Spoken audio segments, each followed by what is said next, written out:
A man was traveling alone along a road known for danger, exposure, and uncertainty, a path where few traveled without fear and fewer still expected mercy.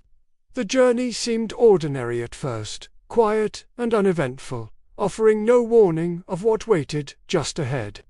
Then violence came suddenly, without announcement or mercy, striking him down before he could defend himself or escape. Hands beat him to the ground, stripping away his strength, his possessions, and his dignity in a single, brutal moment.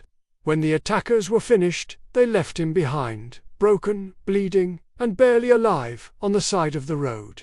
The road grew silent again, as if nothing had happened, as if suffering could disappear simply by being ignored. Time passed slowly, marked only by pain and shallow breath.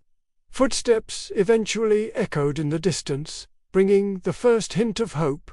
A religious man appeared, one recognized for holiness, knowledge, and respect within the community.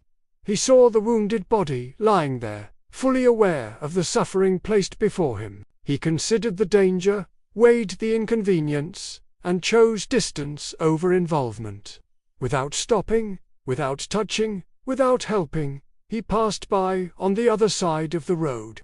More time slipped away, and the wounded man remained where he was, waiting, fading, and helpless.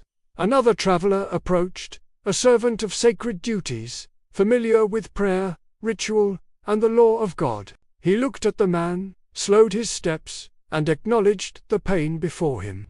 Then he, too, turned away, crossing the road to avoid the cost of compassion. The wounded man was still there, still bleeding, still hoping someone would care enough to stop. Then footsteps came again, different from the others.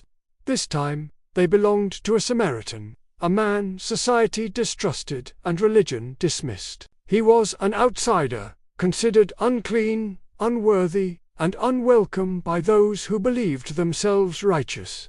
If anyone had a reason to keep walking, it was him. But when he saw the wounded stranger, he did not calculate risk or reward. Something deeper moved within him, something stronger than prejudice or fear. Compassion took hold of his heart and refused to let him pass by. He stopped where others had walked away.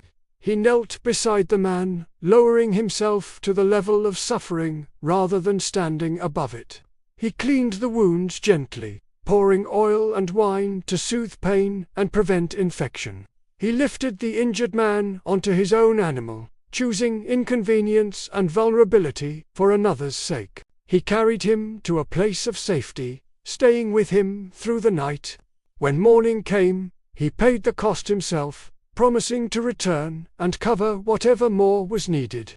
No crowd gathered to applaud, no recognition followed his kindness. Only mercy expressed through action remained.